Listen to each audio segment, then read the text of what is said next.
जय श्रीराम। मी आपल्या बीड लोकसभेच्या महायुतीच्या अधिकृत उमेदवार पंकजाताई यांना विनंती करते की समस्त बीड जिल्ह्यांच्या वासियांनी आपल्या देशाचे सन्माननीय पंतप्रधान मोदीजी यांचं ताईंनी स्वागत करावं। आज आपण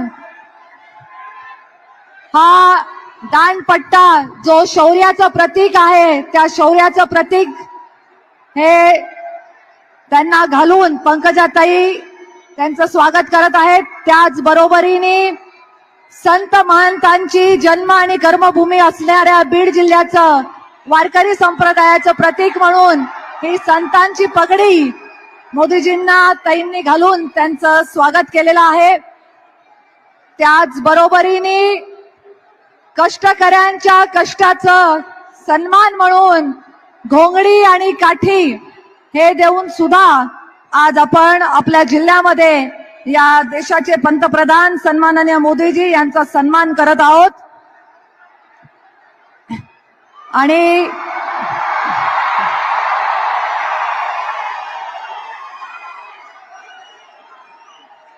आणि ज्या अंबानगरीमध्ये आजची ही सभा पार पडतीये त्या अंबानगरीचं महत्व ज्या योगेश्वरी देवीमुळे आहे त्या योगेश्वरी देवीचा फोटो देऊन पंकजाताईंच्या माध्यमातून मोदीजींचा सन्मान आणि स्वागत करण्यात आलेला आहे। मुख्यमंत्री एकनाथजी शिंदे साहेब हे सुद्धा आपल्या पंतप्रधानांचं स्वागत करू इच्छितात। त्यांच्या वतीने एक सन्मान चिन्ह फोटो फ्रेम देऊन मोदीजी यांचं स्वागत आपल्या बीड जिल्ह्यामध्ये होत आहे। मी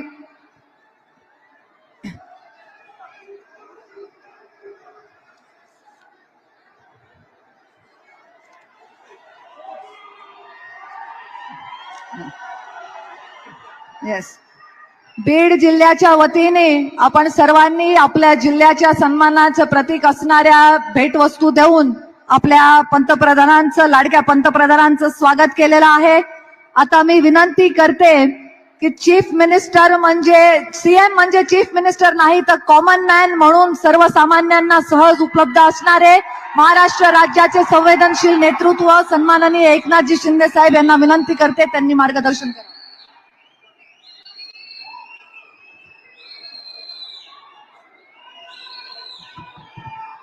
छत्रपती शिवाजी महाराज की जय भवानी। जय जय जय जय जय भवानी। परळी वैजनाथ महाराज की जय। श्री संत भगवान बाबा की जय।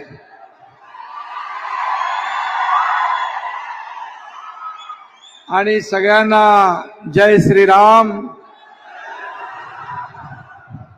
स्वर्गीय गोपीनाथ मुंडे साहेब यांच्या पवित्र स्मृतीस विनम्र अभिवादन। आणि आपले विश्व नेते यशस्वी आणि जगात सगळ्यात लोकप्रिय असलेले प्रधानमंत्री नरेंद्र मोदीजी यांचं बीड मध्ये मी मनापासून स्वागत करतो।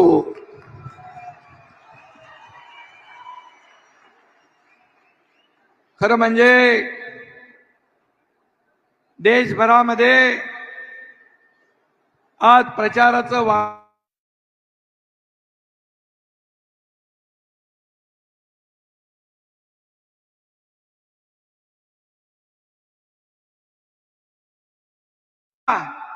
$45 पार होईल आणि देशातला 400 पार। आणि महायुतीच्या या तळपत्या विजयामध्ये विरोधकांची लंका खाक झाल्याशिवाय राहणार नाही। आणि काय होणार? तुतारीची काय होणार? पिपाणी।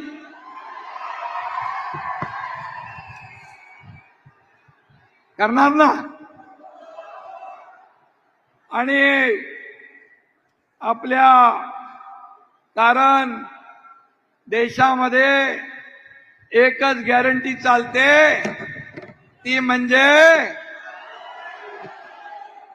आणि आता देशातल्या लोकांनी गॅरंटी घेतले फिर एक बार मोदी सरकार आणण्याची।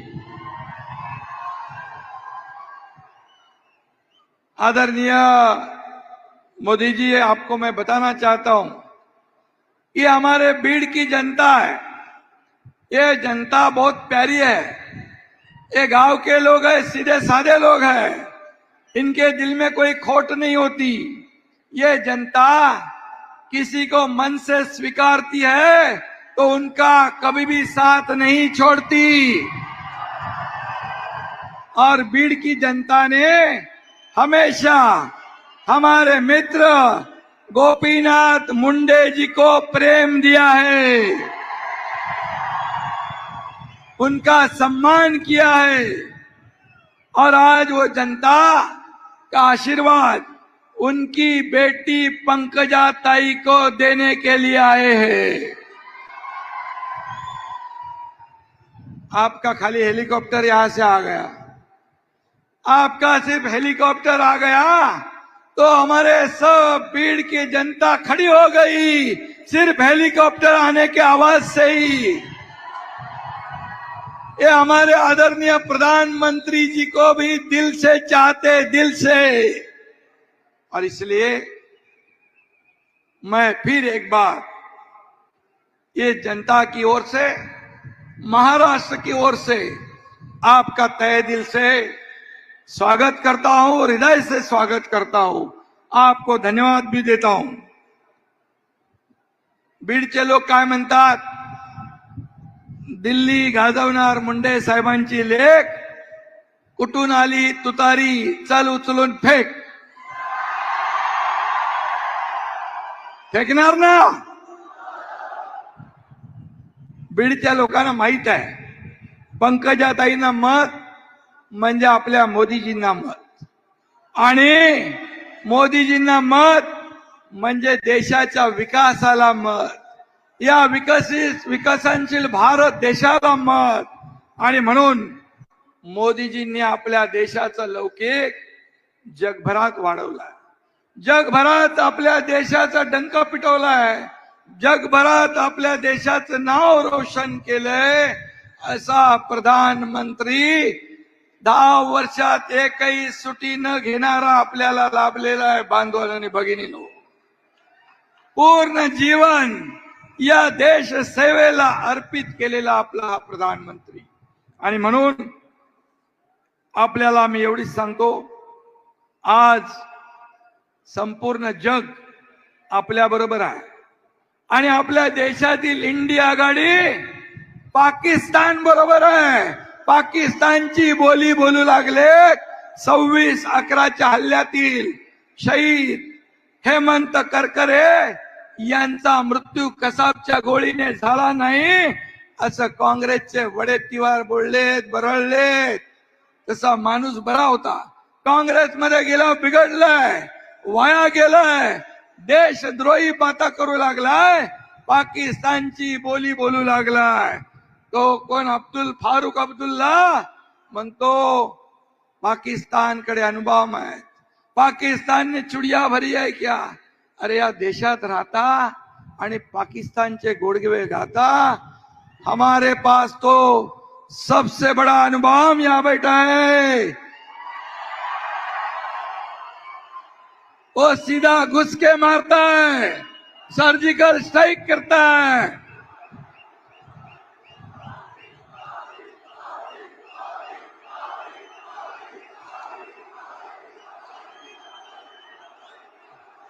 आणि म्हणून या देशामध्ये राहून पाकिस्तानची बोली बोलणारे यांना, देशद्रोह्यांना जेलमध्ये टाकलं पाहिजे, देशद्रोहाच्या कलमामध्ये।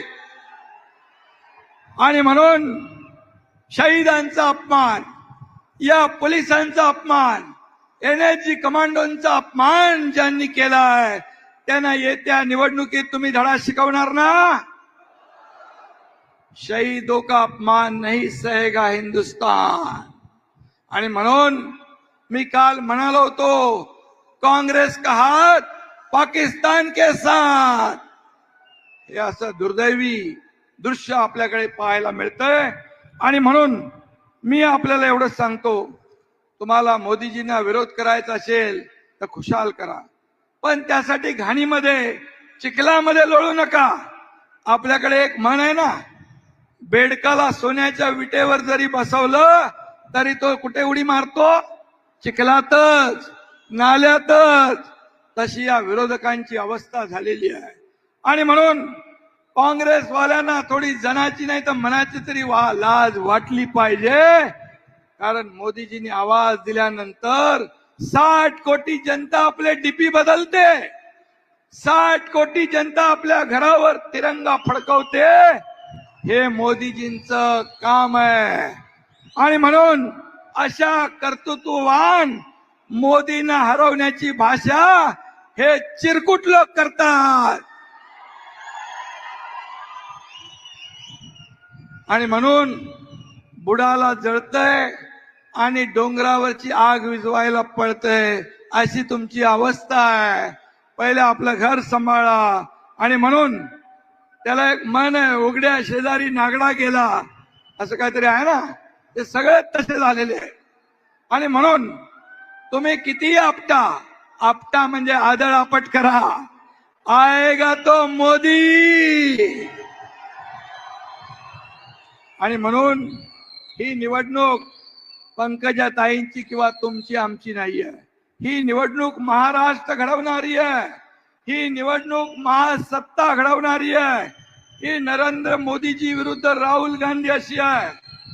आणि म्हणून मी आपल्याला एवढंच सांगतो, त्यांचं कट कमिशन आणि करप्शन फर्स्ट, इकडे नेशन फर्स्ट, देशभक्ती फर्स्ट, राष्ट्रभक्ती फर्स्ट. म्हणून येत्या 13 तारखेला मी आपल्याला विनंती करतो की आपण सगळ्यांनी मिळून पंकजाताईंना प्रचंड मताधिक्याने विजयी करायचं आहे.